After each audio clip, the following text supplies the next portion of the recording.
is in an existential crisis, with war on the continent, an unpredictable US and potential trade tariffs along the way.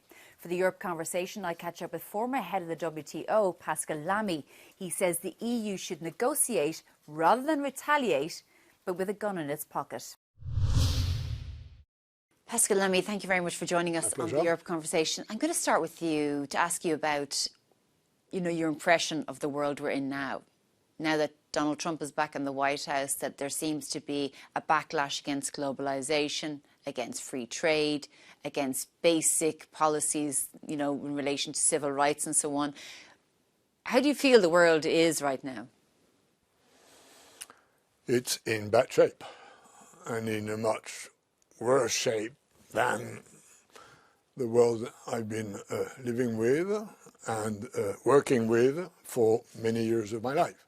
So I'm getting old, and I'm worried that, let's say, for the last 5 to 10 years, the system we had, which was far from perfect, but still had a number of benefits in harnessing globalization and regulating a number of possible problems. A lot of that is disappearing, starting, of course, with the invasion of Ukraine, which is just sitting on any principle of international law. And now the US want to overhaul the system. To do what? Unclear. But they both say this system is not good for us and we need to use the power we have to change it. And this, of course, puts the EU, which is the epitome of a regulated, disciplined, ordo-liberalist system, in a bind. And I'm worried about the world, but I'm very much worried about whether the EU, as the future of my children and grandchildren, will be able to overcome this challenge, which, in my view, is existential. And how would you think that the EU needs to respond now? Does it need to just wait and see what Trump does? And if there are tariffs, should the EU respond accordingly? Now, the first thing the EU should do, and has done, is get prepared. They've been thinking about that for months. I mean, the notion that Trump would be president of the US appeared, unfortunately, in my view, quite some time ago. So then the big question is retaliate or negotiate. There are things the US want from us, and there are things we want from the US. Such as? Other than being shot at. So there is a range of issues where we probably could open an interesting transatlantic negotiation. So that's the case for wait and see, and say, which EU authorities have been saying, we're ready to look at a deal. So what kind of deals, what are you talking about specifically that we would negotiate with, that we have, in our armament? I mean, for instance, take the example of cars. He's got a crappy argument and he's got a reasonable argument. The crappy argument is, Angela, there are plenty of Mercedes in New York, 0 Chevron in Berlin. This is a problem. As long as there won't be an equal number of Chevrons in Berlin, this is a problem. Stupid thing. Where he's right is that the EU has an import tariff of 10%, and the US have an import tariff for cars at 3%. Now, is it the reason why there is no Chevron in Berlin? No way, but it exists. It exists. So maybe we could accept 5 or 6 or 7 or 8% tariff in the US if they accept to lower their tariff on things which we would like to export more in the US and which are not in his mind as a big problem.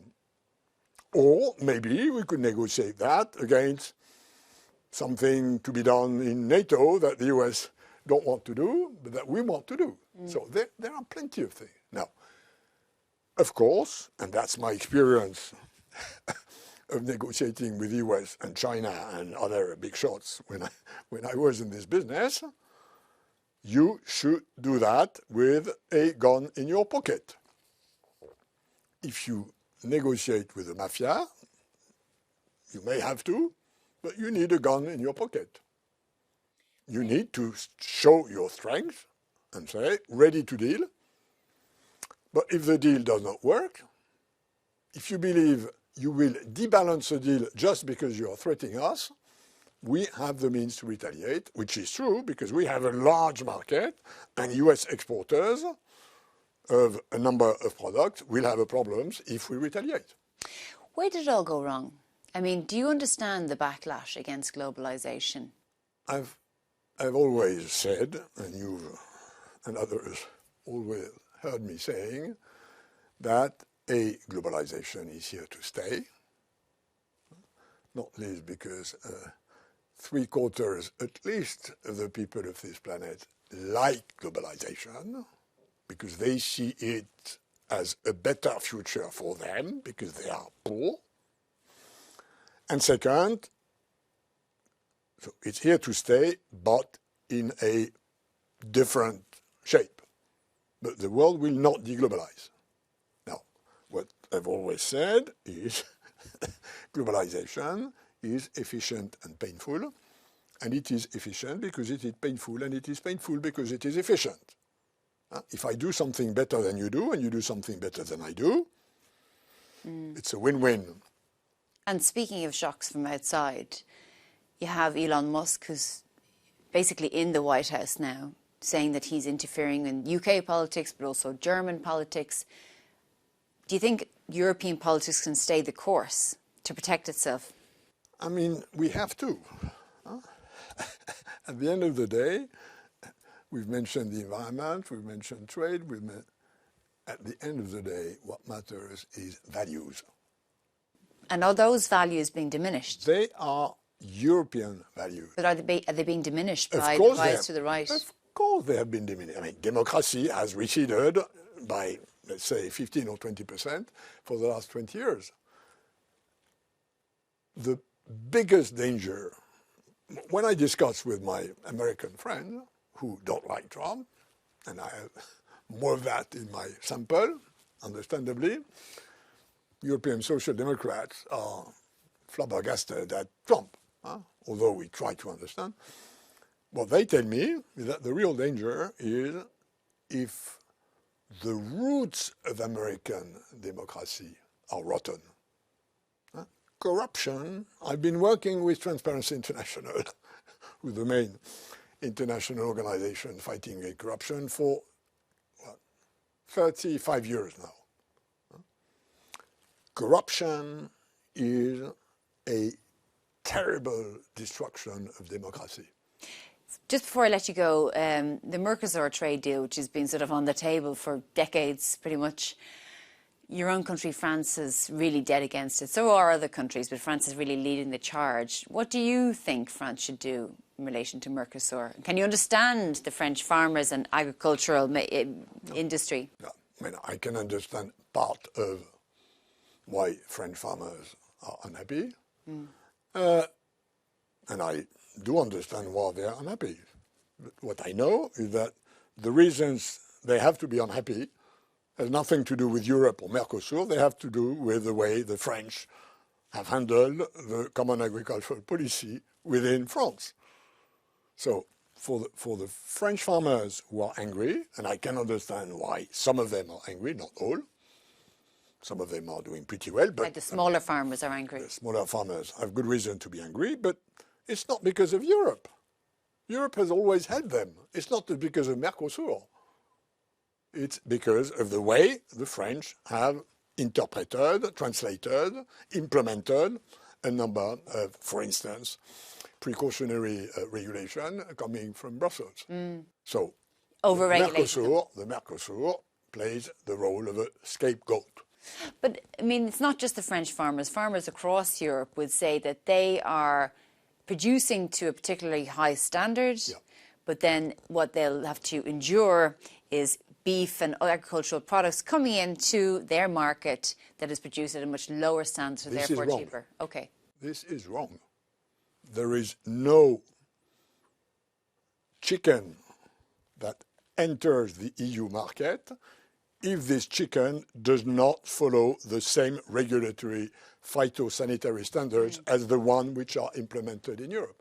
So this notion that importing food is displacing nationally produced food because it's lower quality, sanitary and phytosanitary. I'm not talking about the quality of the food itself. Yeah, of course, you're talking about the production standards. This argument that we are the victims of low standard imports is wrong. Simply wrong. It just doesn't, it's not the fact. But that's the way they paint it. That's the way some of them feel it. They also feel that the checks aren't there. So even if they have to apply the standards in Mercosur countries, they won't be applied properly. And therefore there'll be a loophole. But that's another story. The checks are for everybody.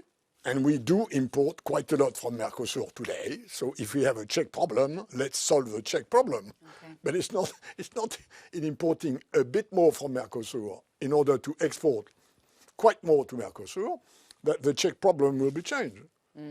I do agree that we may have a Czech problem. But if we have it, let's solve it. Nothing to do with Mercosur. Okay, well, Pascal Lamy, thank you very much for joining us on the My pleasure. Conversation.